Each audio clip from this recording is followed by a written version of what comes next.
What is going on, guys? I'm your host, Paul Ryan, and welcome back to the ATB Fantasy Show.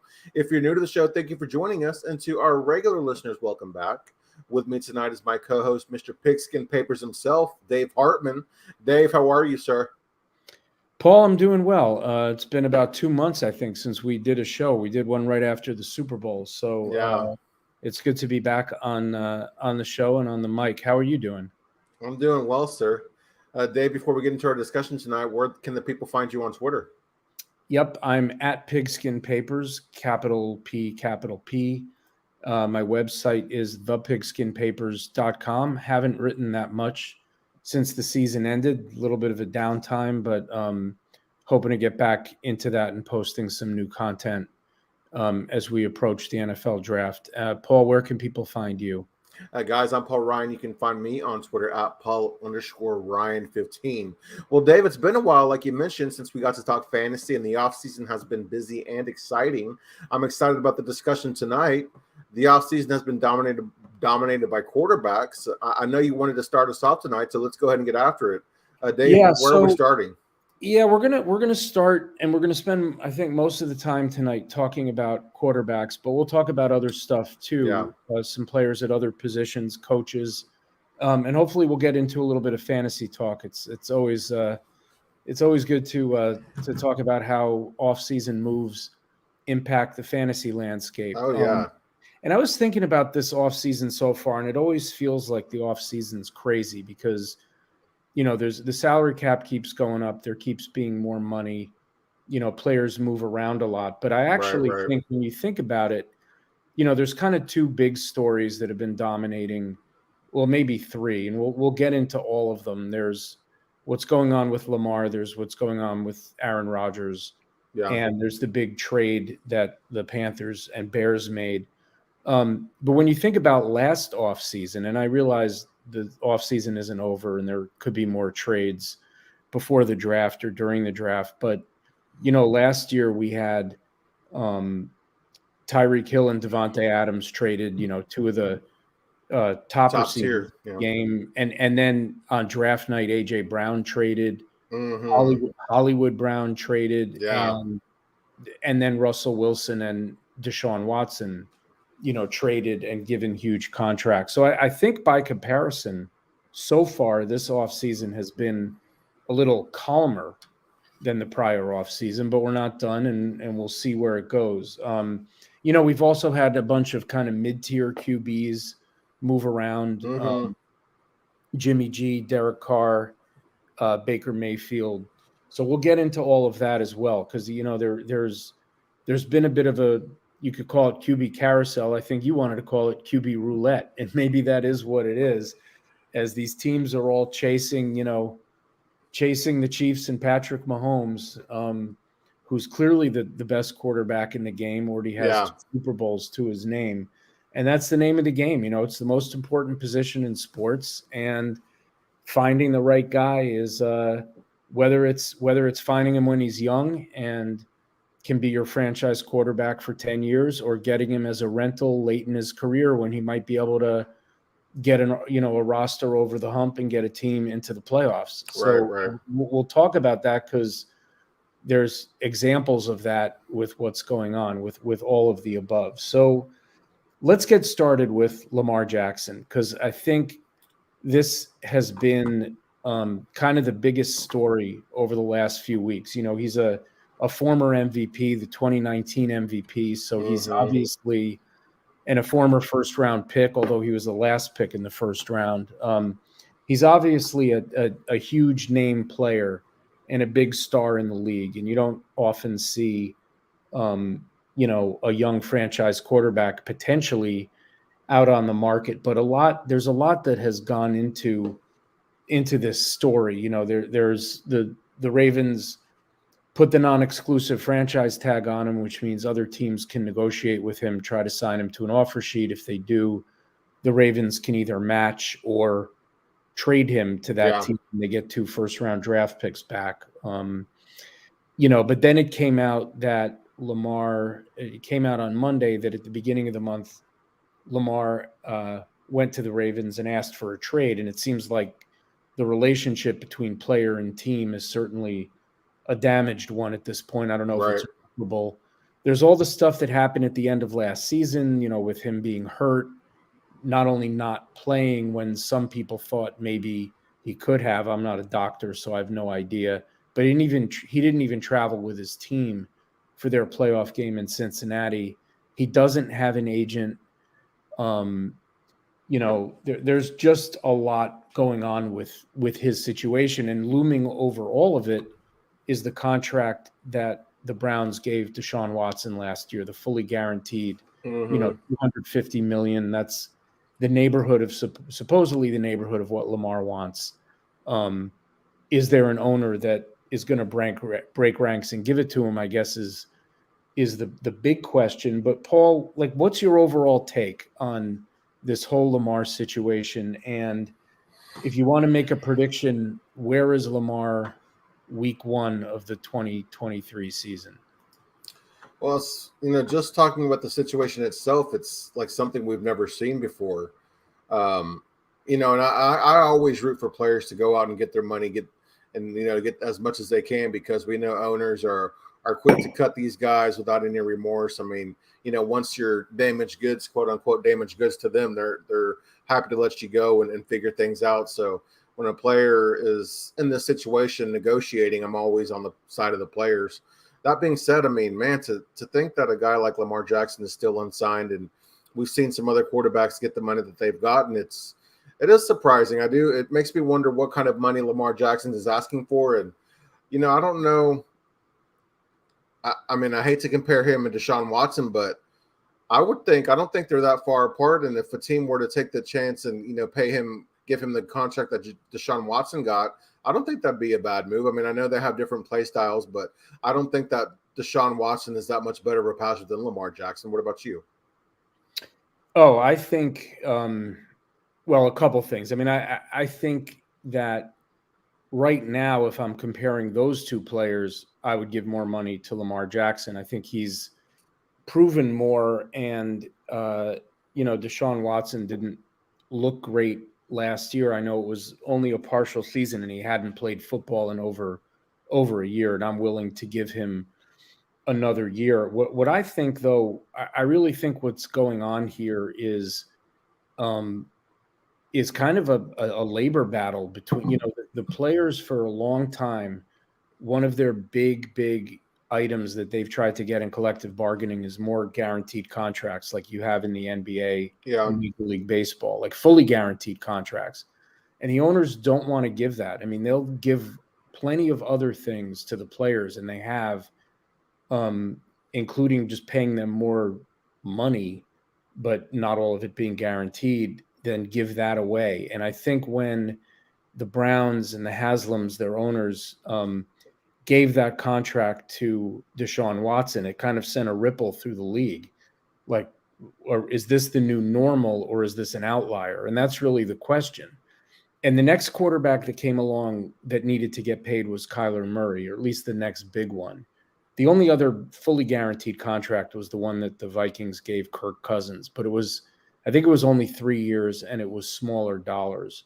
Yeah. And people kind of batted an eye at that, but we're like, okay, that's kind of crazy. But the Watson deal, was really the league breaker the league breaker. And I think the owners don't want to go there. And I'm not accusing them of collusion. I don't know that they've all gotten on the phone with each other and said, nobody signed Lamar Jackson. I don't think they're dumb enough to do that and run the risk of that being found out. But at the same time, this is crazy. I mean, you've got a franchise quarterback, an elite franchise quarterback. I know he's missed 10 games the last 2 years, and he hasn't won a lot of playoff games, but he's clearly a player that difference-making player. Is a difference-making player, and he's better than the quarterback on, 85 to 90% of the teams in the league. So he would improve almost every team. I just don't know that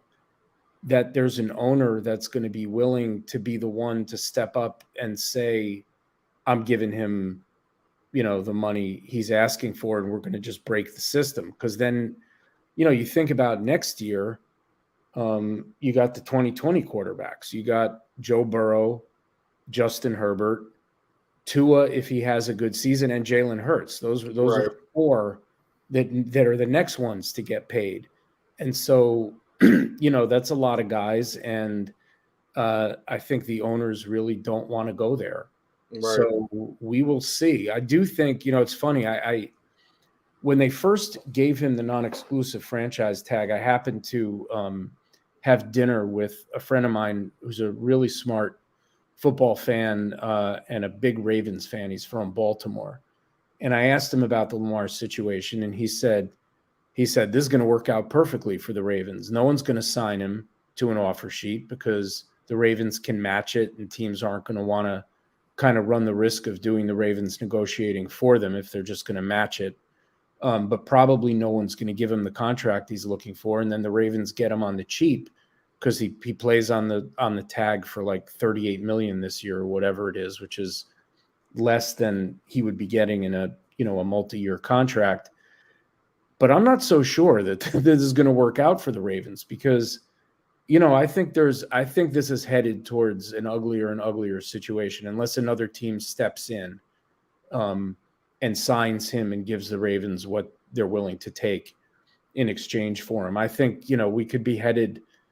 I don't know if Lamar would do what Le'Veon Bell did and just hold out and not play. Yeah. And become an unrestricted free agent after the year. I don't think it'll get to that, but if he does play for the Ravens, he's not going to be happy. And I mean, unless they sign him, to a multi-year deal. So I really don't know what's going to happen here. But like you said, I don't think we've seen a situation quite like this one with a young star quarterback. And I do think the fact that he doesn't have an agent just complicates things. Because, you kind of just have to deal with the player if you're the Ravens or if you're any other team. And normally when you negotiate with an agent, you get to say things like, well, he missed 10 games, he didn't play hurt. It's a lot harder to say that to a player's face when you're negotiating with him. Because that's like the sport of negotiating, and agents don't tell the player everything the team says. But if you have to deal with the player directly, you got to deal with the player directly. So this is going to be the most interesting story of the offseason, I think. Absolutely. And I don't think it's going to get resolved anytime soon. And frankly, this is the last thing I'll say, because then I want to ask you a follow-up question. At this point, if another team is going to step in and try to sign him to an offer sheet and have the Ravens not match, they might as well wait till after the draft, right? Exactly, yeah. Because you got to give them the 2 draft picks. You might as well have them be 2024 and 2025 and not 2023 and 2024. But so the timing is also, it's been 2 weeks, I think, and nothing, as far as we know, no team's even approached him. You mentioned. So that leads into what I wanted to ask you next, Paul, which is, like we've been saying, you don't see a guy like Lamar Jackson potentially available normally. Right. Teams usually just lock these guys up and they want to stay with the team that drafted them and they get their contract. So which teams do you think should be pursuing Lamar? Like, who makes the most sense in your mind? Obviously, he could help a lot of teams, but are there a couple teams that you think make the most sense? Yeah, so for me, I'll go. I did an AFC and NFC. NFC, I like the Carolina Panthers. They have a young win-now team, and they have the 3rd most cap space here in 2023. But plus, with the roster where the average player is only 26 years old, they have the draft capital to trade away and not jeopardize their future. As far as AFC goes, go ahead. Well, just on the Panthers, since they already traded for the first pick, then do they? If they went after Lamar, would you have them just try to trade that first pick away and just recoup some of what they gave up? Yeah, I might say reach out to Baltimore and say, hey, we have the 1-1. We're willing to trade it for Lamar. What about, you give us Lamar Jackson? I mean, 1-1 for Lamar Jackson straight up. I feel like you're doing backflips with a deal like that personally. I don't know as far as value goes and in the NFL, but I mean, I would consider that a win all day. What about you? Yeah, I mean, look, I think any of those NFC South teams, honestly, like, and I didn't. You were going to give me your AFC team too, so we'll go back to you in a second. But I think any of those NFC South teams make sense. I mean, the Bucks have very good receivers. Mm-hmm. I know they brought in Baker Mayfield that, he could just be the backup. Exactly. The Falcons, they don't really have, they have Ritter, who's a second-year player, but they don't really have an established quarterback at the position. Right. The Saints brought in Carr. I think they're probably out of the running because they're paying Carr a lot of money. Yeah, I don't think they could financially. But I think and look, if I was Lamar, I'd rather be in the NFC just because it's a weaker conference. Right. And there are probably some other, I think there's a lot of teams that, the Lions are, you hear the Lions a lot as a team that could make sense because they have 2 first-round draft picks this year. They have the pick from the Rams from the Matthew Stafford trade, which is I think it's the 6th pick. Yeah. So, and Jared Goff is a good player. That's someone they could include in a trade. Right. Who's a decent QB going back. And that's a roster that's close, I think, especially in a weaker NFC. I think a lot of people are looking at the Lions, and I don't want to steal this if it's your bold call for later in the show, but I think a lot of people are looking at the Lions as a team that's ready to kind of take the next step. And would Lamar Jackson help them do that? But give me your AFC team. No, just to your Lions point, the Ravens, that'd be fantastic if they could get Jared Goff and then 2 first-round picks in this draft class. Because you look at the Ravens, they made the playoffs last year, even with Lamar missing 5 games. Well, imagine what Tyler Huntley was able to do. But, Jared Goff, who's an underrated passer with Mark Andrews and Rashad Bateman, I imagine they'll grab another receiver, then a good running game where they would take some pressure off of Jared Goff and then a solid defense. Man, that'd be a good trade. Yeah, I think so. So my AFC team, this might be sneaky. I don't know what you think about this, Dave. I'm going to go with the Houston Texans. They don't have really the pieces to win this year, but they're building a solid core. They have a young defense, one of the best left tackles in the league, a solid run game, and in 2024, they will have the 2nd most cap space in the NFL. I like Houston as a good spot for Lamar as well. I'm also thinking AFC South, but I'm thinking the Colts. And the reason I'm thinking the Colts is, first of all, they have the 4th pick. So, they have a good pick this year that they could trade plus, probably another first. And I think they're the one team that has an owner that might be crazy enough to and independent enough to just say, you know what, I know this is going to piss off the other owners, but I want Lamar Jackson. And, I'm tired of having retread quarterbacks a different, 38-year-old quarterback every season. Well, Carson Wentz isn't that old, but Phillip Rivers and Matt Ryan, they've kind of, since Andrew Luck retired, they've kind of been in the QB wilderness. Quarterback shuffle, yeah. Yeah, so I think that's a team that makes a lot of sense if there's a dance partner out there, and that's really the question. And like we were saying before, it's really just driven by, is anyone going to pay Lamar? Yeah, I think that's kind of the holdback. It's you have to pay him $200+ million, it sounds like, and then trade away 2 first-round picks. It's like, man, what could we do with all that money in those picks? Some and especially after watching, that way, the whole league watched 2 teams kind of do that last year for Russell Wilson and for Deshaun Watson. And so far, neither of those trades has worked out for the team that acquired the player.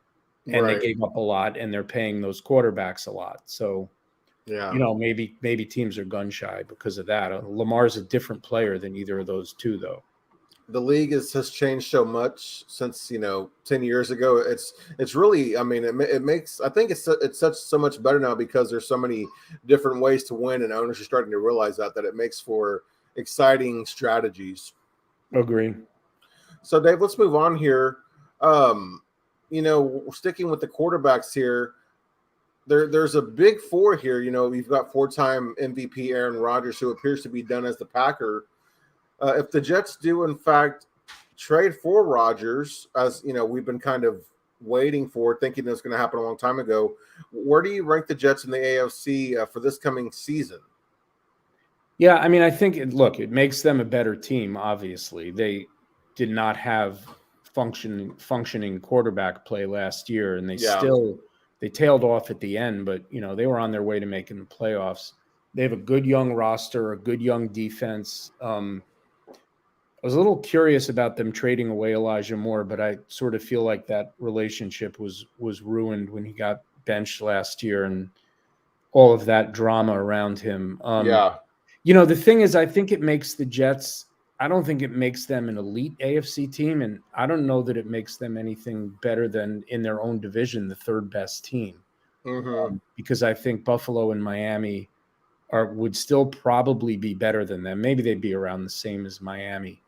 And I don't think it certainly puts them on the level of like the Chiefs or the Bengals, but, it would put them sort of in that range of AFC wildcard kind of teams. So I do expect it to happen. It's a lot of drama with Aaron Rodgers, and New York is a bigger microscope than any. I think he can handle it. He's sort of been in the spotlight so much his whole career. But I'm already tired of Aaron Rodgers and the Jets, and he's not even there yet. So, I mean, what do you think? How good do you think the Jets are if they add a 40-year-old Aaron Rodgers? Well, I mean, you talk about a team that should pursue Lamar, the Jets. I mean, they're right there with any other team in the AFC, in my opinion. But yeah, with Aaron Rodgers, I mean, you look at those weapons, that defense, they're immediate contenders. The AFC is so loaded, but you get a guy like Aaron Rodgers, and again, I mentioned that defense and those weapons. They're definitely a playoff team. And I look at it, it's like the Chiefs would be better, and probably the Bills, but I don't know who else. I mean, I think they'd be right there with the Dolphins. What do you think? Yeah, Dolphins. Well, I put the Bengals still ahead of the Dolphins. Okay. I think the Jaguars, they're adding Calvin Ridley to an already pretty explosive offense. The AFC just has a lot of good teams. They really do, yeah. And Rodgers is going to be 40, and he wasn't great last year, and he's flamed out in the playoffs the last couple of years. I know he recently won 2 MVPs. I don't know that he's the difference-making kind of player as much as he used to be. And, the Jets are still the Jets. I just always have trouble sort of thinking the Jets are going to be a great team, because I've lived around New York almost my entire life. Yeah. And the Jets have had their moments. They've had a couple of nice playoff runs, but it's been few and far between. And mostly it's been, and I know they have a better, kind of front office situation now, but it's just hard for me to expect the Jets to be really good. Even, it sort of feels like when they got Brett Favre, is it really going to make that much of a difference bringing in a guy that old? Man, those Jets, though, even with Brett Favre, who I don't think he was as good as Aaron Rodgers is right now. No, they still almost made the playoffs. I mean, did they make the playoffs, or did they almost? Yeah, they had a hot start, and then they lost like 4 of their last 5 or something like that. Yeah, like because Brett Favre was playing with like an injured shoulder the last part of the season, hurt. Right? But that's that's the risk you take too when you bring in a guy that old. Exactly. You're looking at this Jets and Rodgers situation, Dave. Who has the most leverage here? Well, this is a strange one, and what I've read is that what's holding this up, because 2 weeks ago Rodgers said he wanted to be a Jet, and they brought in Hackett, who's his old OC, and they brought in Alan Lazard, and like he told him he wants Randall Cobb, and like the Jets are doing things to like make the bed for their guest who's coming over to sleep. Right? Yeah. That's what it feels like. But supposedly what's holding this up, from what I read, is that they've basically agreed on compensation, which is a 2nd-round pick this year, and then assuming certain like escalators are met, which I don't think will be that hard to meet, a 2nd-round pick next year. So that's pretty good for the Jets if you can get them without giving up a 1st-round pick. Oh, yeah. That said, the Jets are concerned that Rodgers will play 1 year and then retire. Supposedly, Rodgers was very close to retiring when he came out of his darkness retreat or whatever it was he was doing.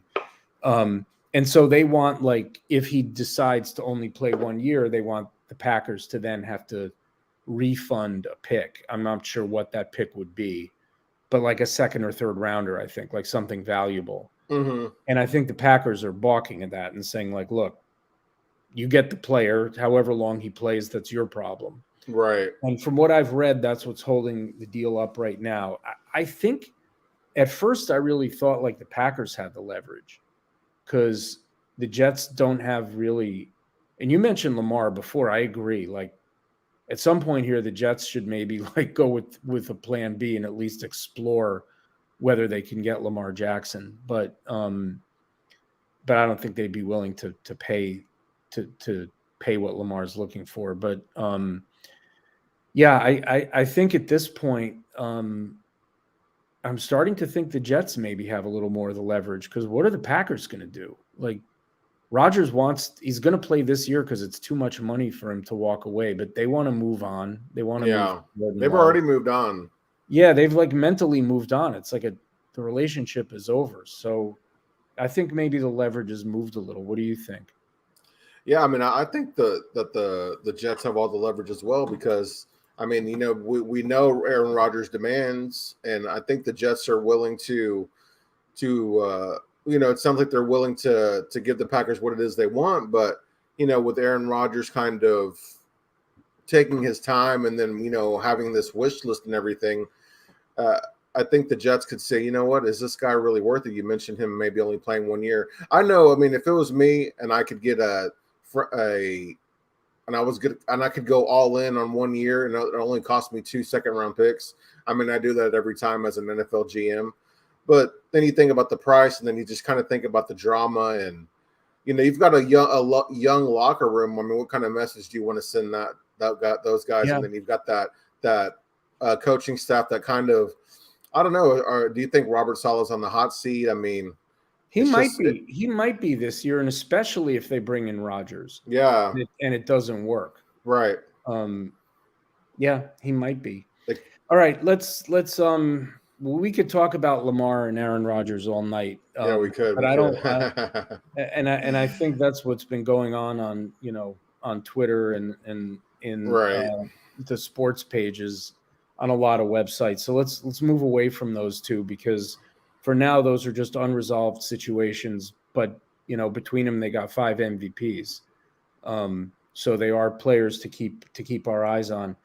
I mentioned this at the top of the show. So a bunch of mid-tier, what I would call mid-tier QBs, have been on the move this offseason. Carr to the Saints, and Jimmy G to the Raiders, Baker to the Bucks. Are any of these teams making the playoffs this year? And do you think any of them could still be in the mix to draft a quarterback in this draft with, you know, kind of 4 QBs expected to go in the first round? What do you think? Yeah, I mean, none of those guys are stopping the, you know, if Will Levis or somebody were to fall, I don't think Tampa Bay would and they were offered a trade, you know, to move up and grab a guy. I don't think Tampa Bay would not do it because of Baker Mayfield. You know, of course, we talked about the Saints. They're not financially in a position to do so unless, you know, maybe they said, okay, we like Richardson, but we know he's not ready. We know he's going to need at least 2 years. You know, would they do it? I don't know. They're really strapped by that Carr contract, so I can't see them doing it. But the Raiders, I believe they have an out after 1 year with Jimmy Garoppolo. So, you know, again, they've got a top 10 pick. A lot of people think they're going to go defense at that pick. I personally, I mean, I think if Will Levis seems to be a popular choice around that area. If he were to fall, I can't see the Raiders passing on taking a young potential franchise quarterback there. What about you? Well, before I answer, do you think any of those 3 teams are making the playoffs this year? I think they're making the playoffs. Sorry. Out of the Bucks, the Raiders, and the Saints, if one were to make the playoffs, man, I could see the Saints doing it, but I really like the Panthers more than the Saints. So if a team were to do it, I'd give me the Raiders. Okay. For me, I mean, look, someone's got to win the NFC South, and I think it could be any of those 4 teams. You can make a case for any of them. So I think there's a shot there. I don't. The AFC is just so tough. I don't know about the Raiders with Jimmy, but I think, as you alluded to, the Raiders have the 7th pick, and I think of these 3 teams, they're the one that's the most likely to also draft a quarterback. Now, I think they'd probably have to trade up to do that. Maybe Will Levis would be. I think he'll be the 4th of the 4. Maybe he falls to 7. But I could see the Raiders, maybe jumping up to like the 3rd or 4th pick. Well, I don't think the Colts will trade down, but maybe that 3rd pick that Arizona has is the interesting one. Yeah. Because 3 of the teams in the top 4 need a quarterback. Arizona doesn't.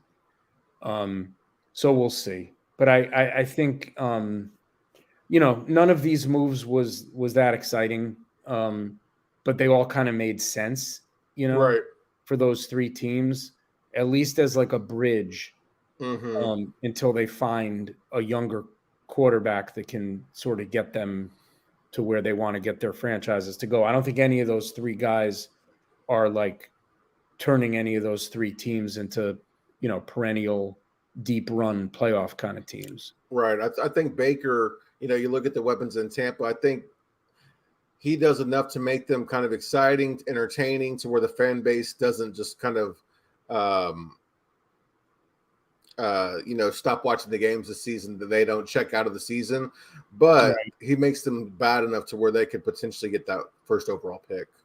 Yep. So when you look at the Bucs, Raiders, and Saints, Dave, do you see any of those teams making the playoffs? Well, like I said, I think one of those NFC South teams is going to win the division. So I think they could, but I could just as easily see Atlanta winning that division, or the Carolina Panthers.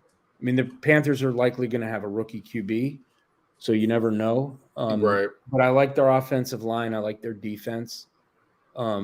I don't like that they don't have DJ Moore anymore, but I think adding Miles Sanders was big for them. That was a good move. So we'll see.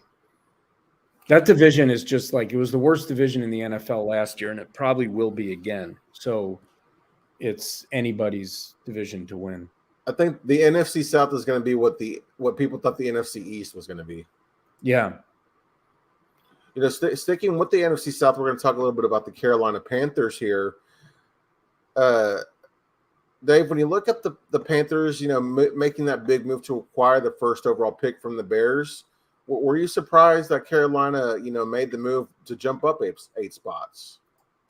I wasn't, for 2 reasons. One, their owner, they were in on Deshaun Watson. Their owner has a lot of money, and he has wanted to make a big splash to get a quarterback. And they've been searching for a quarterback, ever since Cam Newton hurt his shoulder.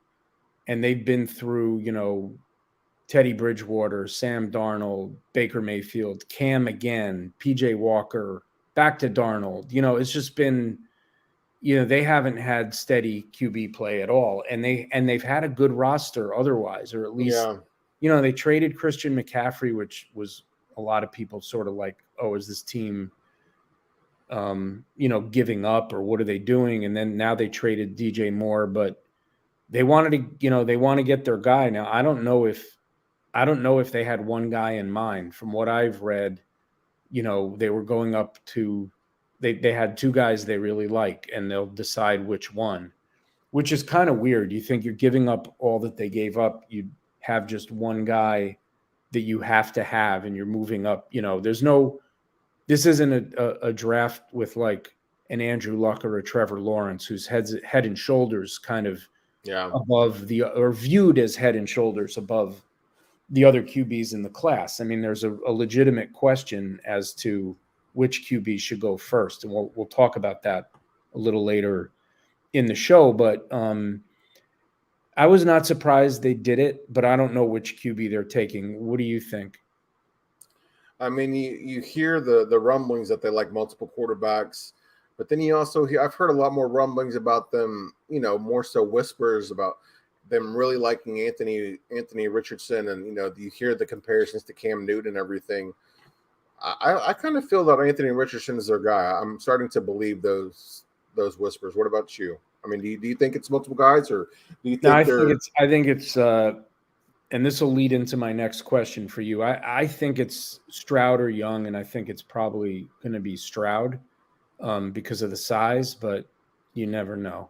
And just because Stroud has had, that Georgia game, I think really cemented him. I think that showed NFL teams what he could be against, the best competition that he faced in college. So let's get there with the NFL draft. So the draft is now, I think it's 29 days away. 4 weeks from tomorrow night. Is that right? The first round? Yeah. And unlike last year, last year we knew the quarterbacks weren't elite. We only had one go in the first round. We're back to a draft where we're going to have, the top QBs fly off the board in the first, probably 3 in the first 5 picks.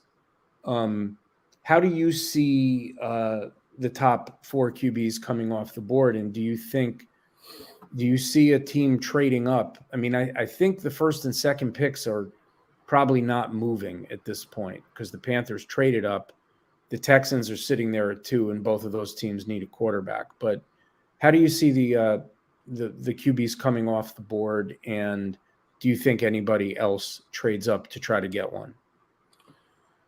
I see the big 4 being Richardson, Stroud, Young, and Levis. How about you? Oh, yeah. No, that's clearly the 4. So, and then in that order, that's how I see him coming off the board. Oh, you see him coming off in that order. Okay. Well, my order is a little different. I think Stroud and Young go 1, 2 in some order.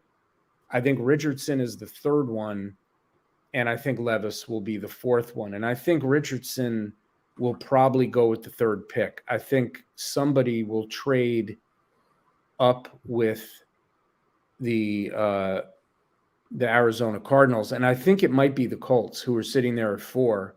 It would cost them the least, and it would at least give them their choice once the first 2 QBs are gone. And look, Richardson could be one of the first 2, as you've said, in which case either Young or Stroud drops to them. But, it's not like a fantasy football draft, right? If there are 3 great quarterbacks and it's coming around to you and it's your turn to draft, you're like, well, I'll take whichever the 3 falls to me.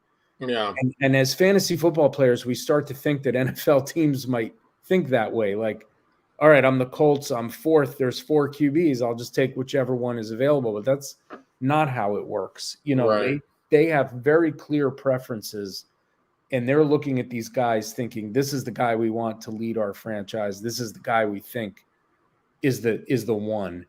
Now, they might think that about 2 guys, some of these teams, which is even better, because then you can say, well, look, I'm not going to trade up 1 spot if I'm really happy with either of these 2 guys, and then you don't trade up. But I could see the Colts not wanting someone to scoop in and take that 3rd pick, and then they don't have a choice. If they want to draft a quarterback, then all that's left maybe is Will Levis when it's their pick, and maybe they don't like him, or maybe they don't think he's worthy of the 4th pick.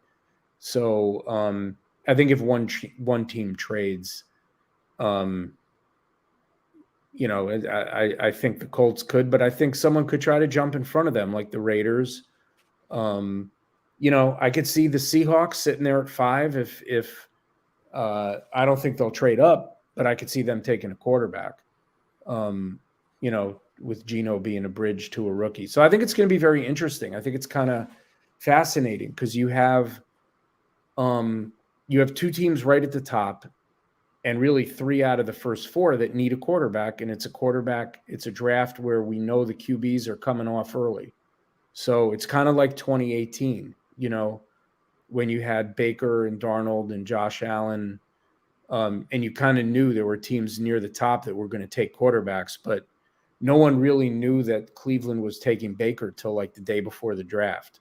Everyone thought it was Darnold or maybe Josh Allen. So this is kind of like that again. And I think it makes the draft more fun and more interesting when it's quarterbacks at the top. Absolutely. Because these are decisions that could destroy a franchise or make a franchise. Right. Like the Bears took Mitch Trubisky over Patrick Mahomes. And there's a million examples like that. I don't mean to pick on any one team. It's just it's not an exact science, and you don't know. But there have been numerous examples of teams taking Sam Darnold over Josh Allen. Sam Darnold and Baker Mayfield over Josh Allen and Lamar Jackson in that draft. So it happens. Absolutely. So let me ask you a question, Paul. And we're going to stick with quarterbacks, but we're going to move away from the draft now and move to the San Francisco 49ers, because I just mentioned Sam Darnold, and the 49ers in one of maybe a little bit of a curious signing, considering they have Brock Purdy and Trey Lance, and they traded all those assets to get Trey Lance. But both of those guys got hurt and are coming off injury. So kind of a rapid fire question. The 49ers are going to play 17 games next season. How many games does each of those three guys start for them? All right. I think there's no right answer here, by the way. No, there's really not. Guesswork. I'm going Lance 16, Purdy 1. I think Lance is going to, he hears all this discussion about Purdy this, Purdy that. I would think that light a fire under him. I mean, the guy's, he's got the oozing with upside. We still don't know what he is, but he's definitely more. I think he's got more potential than Brock Purdy, but can he do what Brock Purdy does? That being said, I think he's going to win the job. And Lance 16, Brock Purdy 1, Sam Darnold 0. Well, we agree on Sam Darnold 0. I've got it. Purdy 12, Lance 5.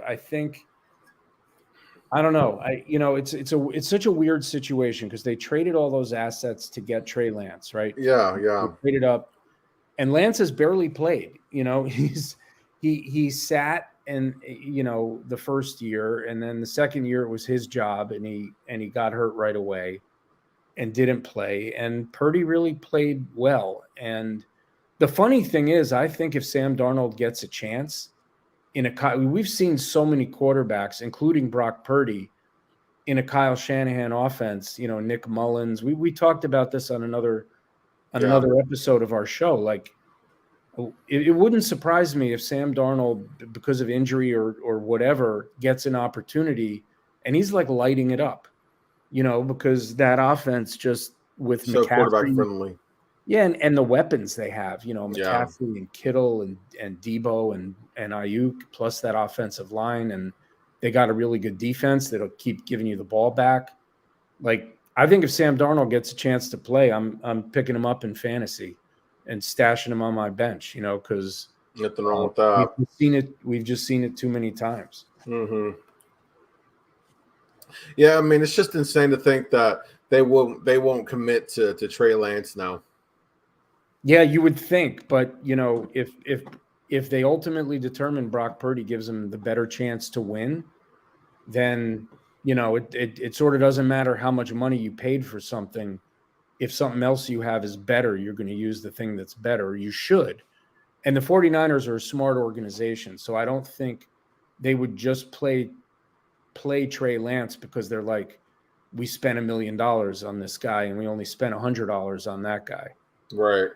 So another quarterback that I wouldn't say dominated the offseason, but there was a lot of questions about what would happen with him was Daniel Jones. And, we see the Giants were able to get a deal done with him. Do you think the Giants overpaid for Daniel Jones? I think they probably overpaid by a little, but, give them credit. They're like, of all these teams that needed to get something done with a quarterback, they got it done. I'd rather be in their shoes right now than the Ravens, right? Yeah. I think they overpaid by a little bit, but it's the way the deal's structured. They can get out after 2 years.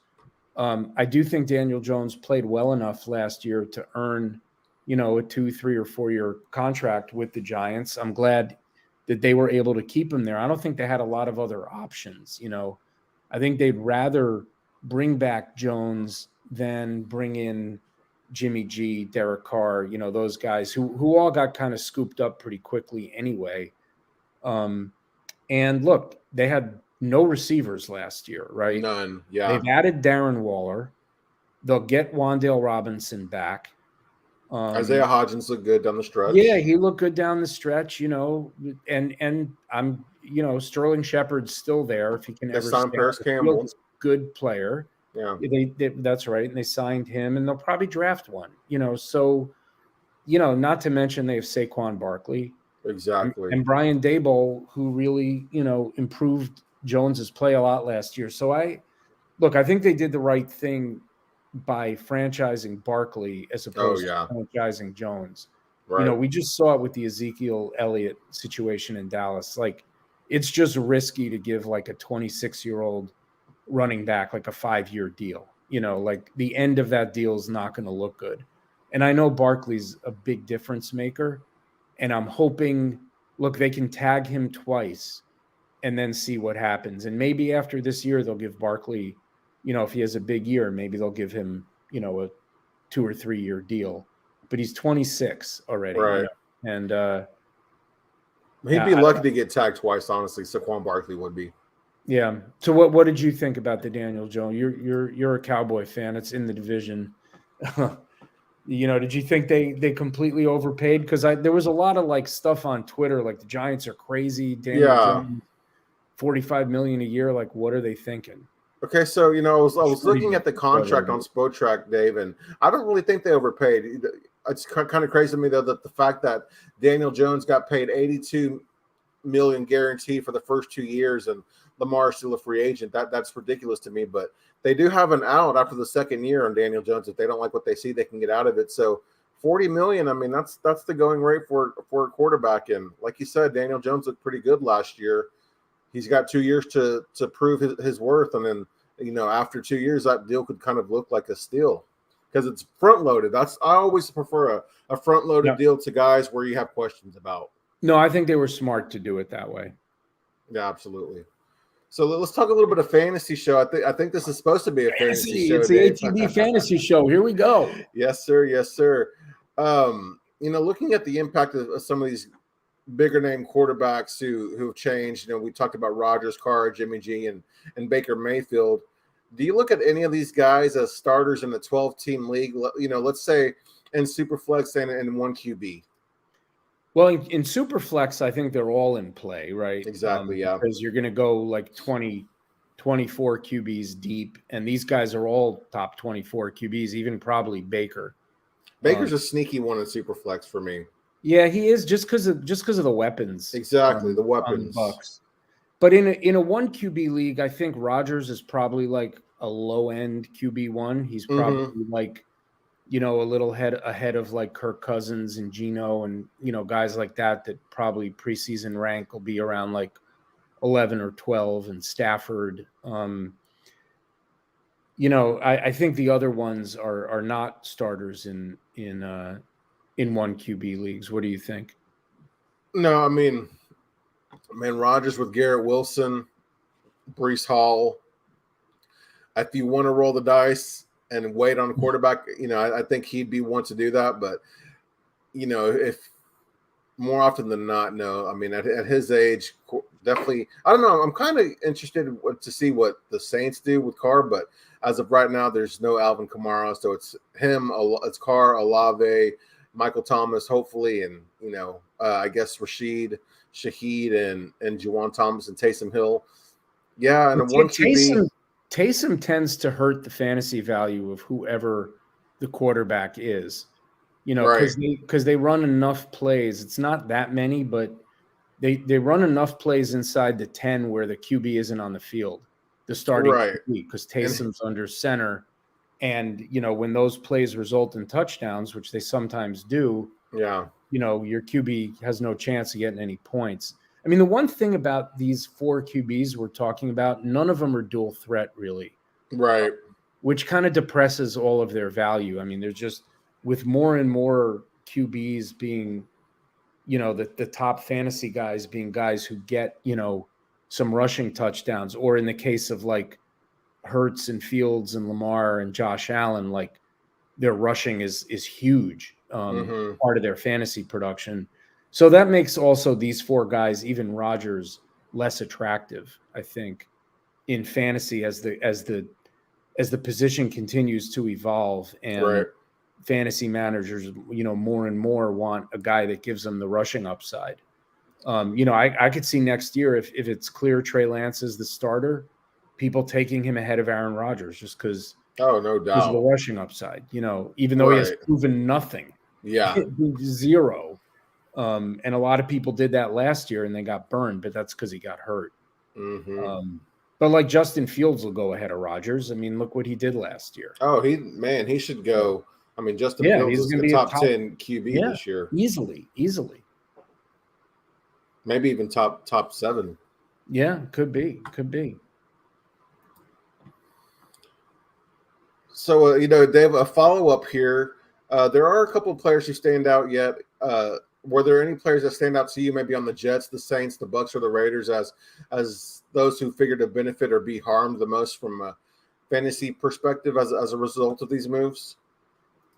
Yeah, so I was thinking about this. Like, I mean, I guess I probably downgrade Mike Evans and Chris Godwin a little bit. Although Brady didn't throw the ball all that well last year, but he had 1 million attempts. I think he may have led the NFL in attempts. Like over 600, I believe. Yeah, I think he did lead the NFL in attempts. And really over the last 3 years, he led the NFL in collective attempts. So I probably downgrade those guys a little bit. I mean, Baker's never really made, the receivers around him into big fantasy stars. I mean, Odell, didn't do great with him. And other players as well. So, probably downgrade him a little bit. I think Davante Adams, Derek Carr can chuck it. Davante Adams led the NFL last year in catches of 20-plus yards. So I don't know that with Jimmy G. I mean, I know Debo got a lot of yards with Jimmy G, but a lot of times those were not long passes. That was just that Debo is so good after the catch, with yards after the catch, getting him the ball in space. The one guy I was kind of had my eye on. Well, first of all, I think you mentioned him earlier, Garrett Wilson. I mean, he was in no man. Last year his only good games were with Mike White. Really, he had those two touchdowns. He had a 2 touchdown game, I think, with White, and he might have had one with Flacco. Or something like that. Like he had nothing with Zach Wilson. I think if Aaron Rodgers ends up being there, that's obviously very good news for Garrett Wilson, who I think is really talented. And for Breece Hall. I mean, Rodgers has always thrown a lot, to Aaron Jones. And I think Breece Hall's a really good pass catching running back. But the one other guy I think could benefit from his new quarterback is Chris Olave.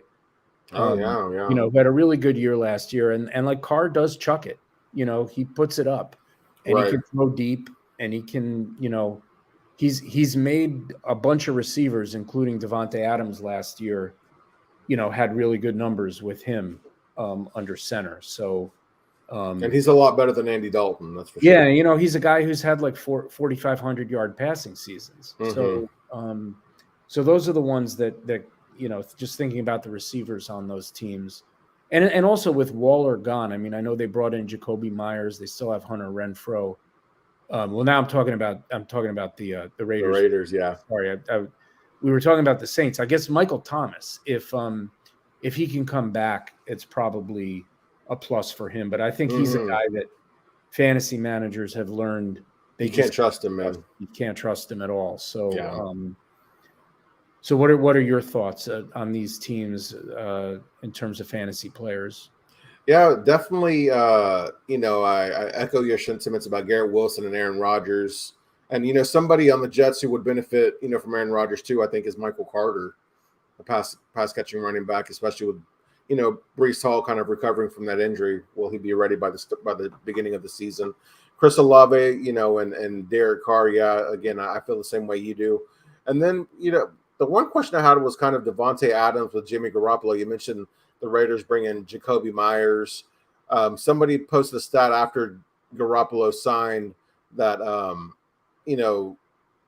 Davante Adams benefiting from the long ball and how rare it was for Jimmy Garoppolo to throw the long ball. So, there being some questions about how effective will Adams be for fantasy, with Jimmy Garoppolo under center. But Adams is so good, and he's played with worse quarterbacks, not for a long stretches of time, but we've seen him have success with guys who probably aren't as good as Garoppolo, and then with head coaches who might not be as offensive savvy as Josh McDaniels. So I'm not too worried about Adams, but I do think it's what everyone said last year about Tyreek Hill. They're like, "Oh, Tua can't throw deep." Yeah, right. And Tyreek Hill at one point before Justin Jefferson, Tyreek Hill was the one who was on pace for 2,000 yards after like 9 weeks, and then Tua got hurt, and that was kind of the end of that. But Davante Adams is just so good, and I don't know how long he can be this good, but he's just so good that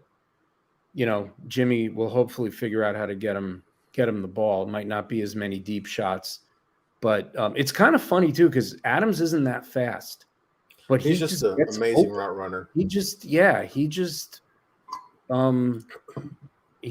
finds a way, to be behind the defense. I think they're so worried about him, like killing him underneath. Like when he runs deep, they don't go with him. I don't know what it is. The Raiders' offense is this interesting with Jacoby Myers, Adams, Josh Jacobs, and I don't know who they're going to have at tight end, but that's an interesting offense to watch for fantasy for me. No, I agree. So we're almost an hour into the show, and all we've talked about is quarterbacks and a little bit the impact of quarterbacks. So let's move away from that for a second. Purely from a football perspective now, not a fantasy perspective. Yeah. And not counting the quarterbacks, are there some free agent moves that have jumped out to you as particularly significant in terms of making an NFL team better, or sort of a surprise? Like, why did they do that? Man, Miami Dolphins and Jalen Ramsey, and then Juwan Taylor to Kansas City. Kansas City, we saw what happened to them with no offensive line after the Super Bowl. They go out and they get Orlando Brown. And then they lose Orlando Brown, and what do? They get another franchise guy in Juwan Taylor, who's had success with the Jacksonville Jaguars on a pretty team-friendly deal. I believe it's only $20 million a year for a left tackle. You got to be really happy about that move. Yeah, I think so. The ones that have, I'll talk about the Dolphins in a minute. I'm sure you will, yeah.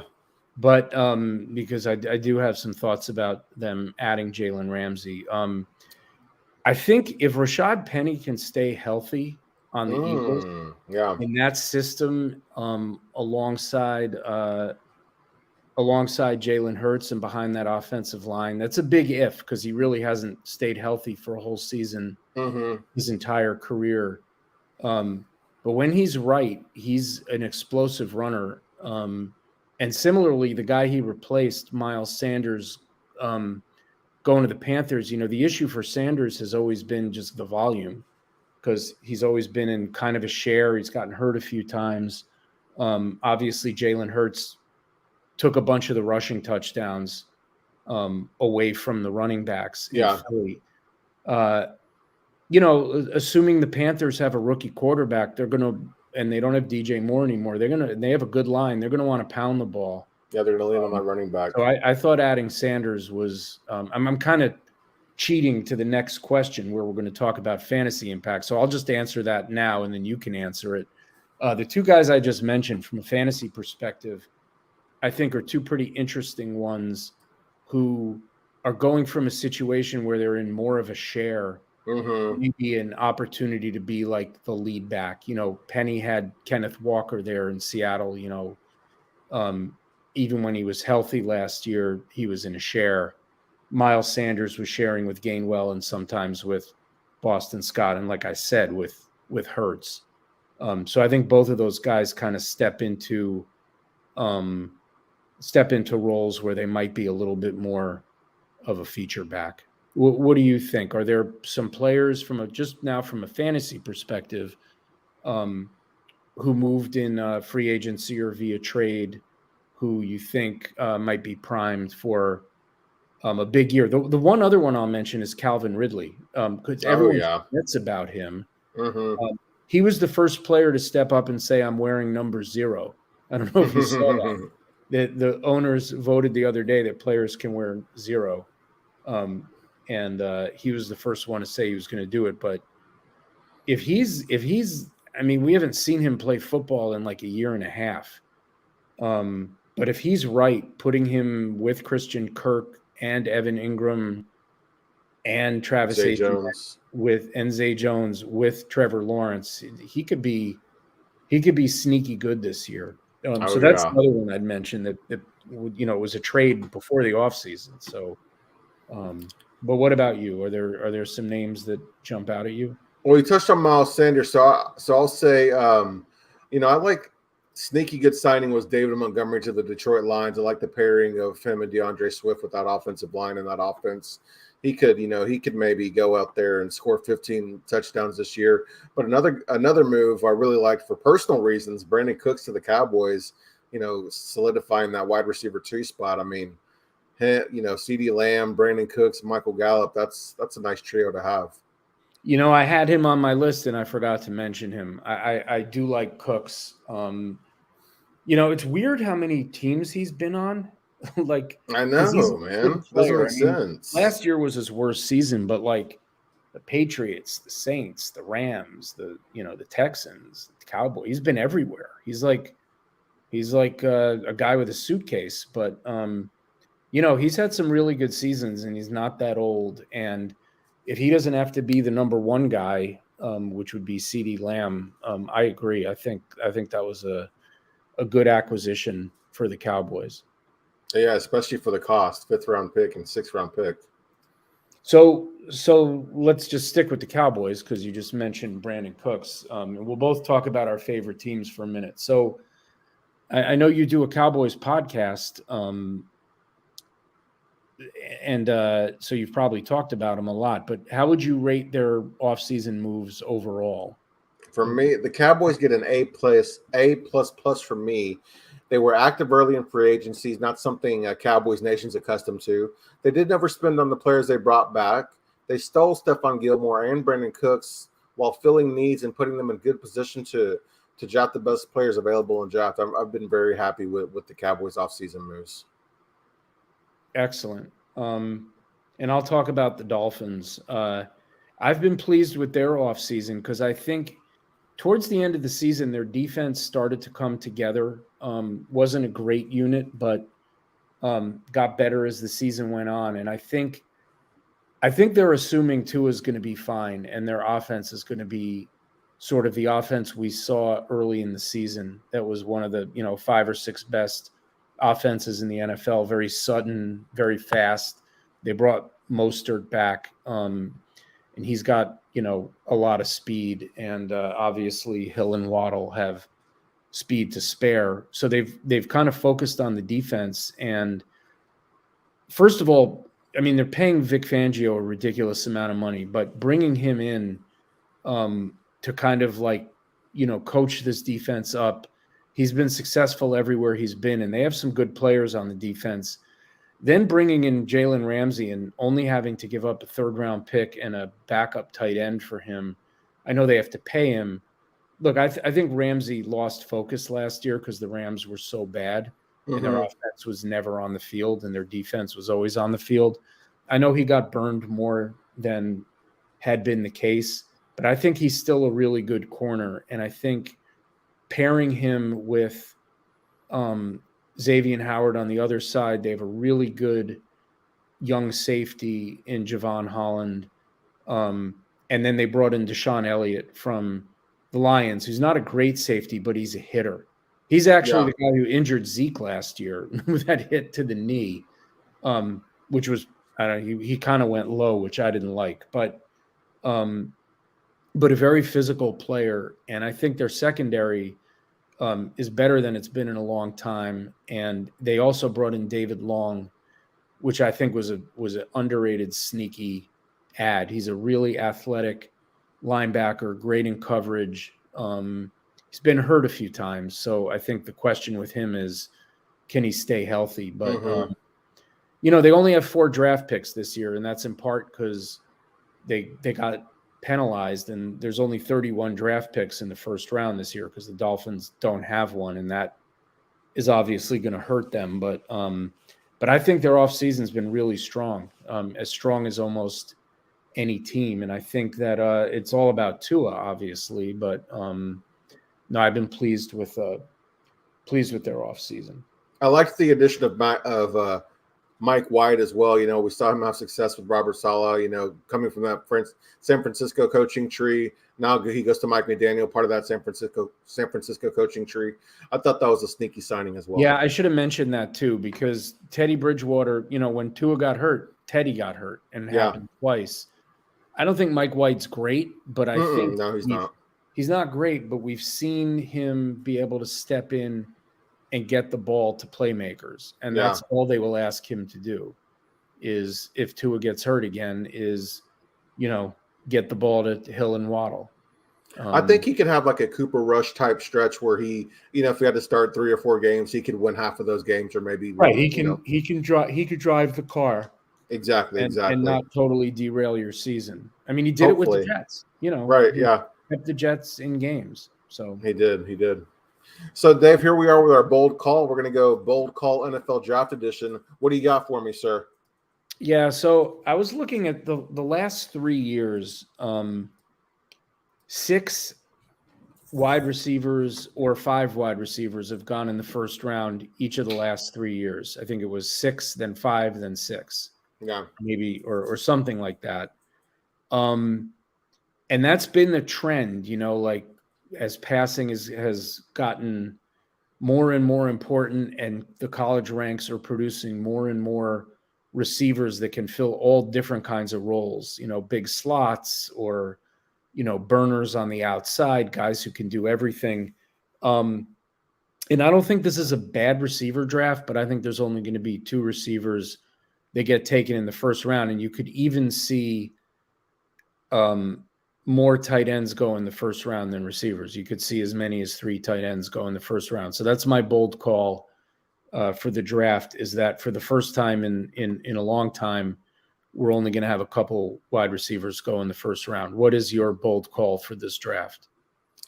My bold call is the New York Jets will trade up for their franchise quarterback, and they will not make the Aaron Rodgers trade.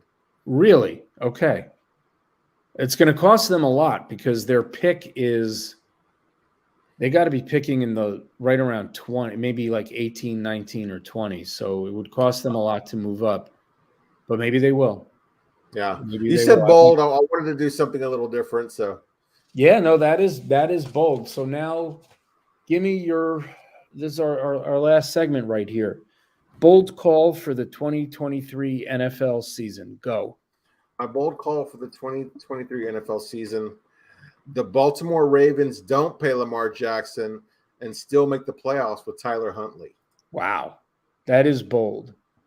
All right. What's yours? I'll stay in the – well, I don't think this is bold. I think the Patriots are going to come in 4th in the AFC East, but I think everyone thinks that. So that's not a bold call. It's just surprising, because they haven't done that in more than 2 decades, coming last in the division. My bold call is that the Cleveland Browns, I'm not going to say they're going to make the playoffs, but I think they're going to be a top 5 NFL offense this year.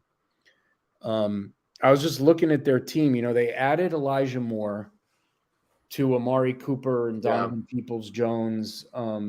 They have David Bell, who really didn't get a chance to do that much last year. I think they also brought in Marquise Goodwin. They've got David Njoku. Donovan Peoples-Jones. Yep, I said him. And Nick Chubb. Oh, okay. Nick Chubb just keeps going. You know, he's never had a season where he's averaged less than 5 yards per carry. He's coming off career highs in carries, yards, and touchdowns. Deshaun Watson will get a full year, a full off season and a full year with that team. And I refuse to believe that he's suddenly just a bad quarterback. Yeah.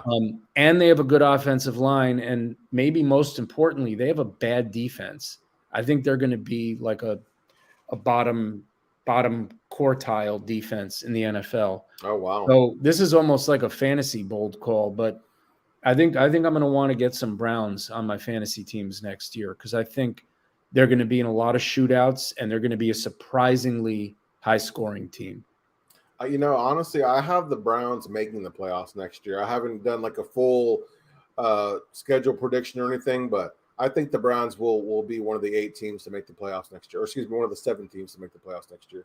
They could. I mean, that division is tough. The whole conference is tough. Yeah. But I think Pittsburgh's still good. The Ravens, I don't know what to think because they're having such a weird offseason, and the Bengals are the class of the division. So it would be tough, but I think if they do, their defense is going to have to be a little better than I think it's going to be. But I think their offense is going to be, and you don't usually think of the Browns this way, but I think their offense can be pretty fun. I think they're going to score a lot of points this year. But their offense could be so good that I could hide that bad defense, Yeah, maybe. All right, well, Dave, man, it felt good to get back on the mic with you, brother. Absolutely. This was a lot of fun. And, there's always a lot to talk about in the off season, and we got the draft coming up in a month. And I guess we'll both keep an eye on what happens with Lamar and Rodgers, but your guess is as good as mine. And I know we spent a lot of time on that today, and people are probably sick of hearing about both of those stories. But I do think that I do think they're the biggest offseason stories, and I don't think they're going to resolve anytime soon. Yeah, I know you usually prefer to go 2 hours, but we're going to cut it short tonight. No, we're good. I'm on the East Coast. Time for me to go to bed. So remind everyone where they can find you on Twitter, Paul. Guys, I'm Paul Ryan. You can find me on Twitter at Paul_Ryan15. What about you, Dave? Yep, I'm at Pigskin Papers, and my football blog is thepigskinpapers.com. It's been a lot of fun, Paul. Yeah, it has. We appreciate you joining us, guys, and we'll see y'all again in 2 months.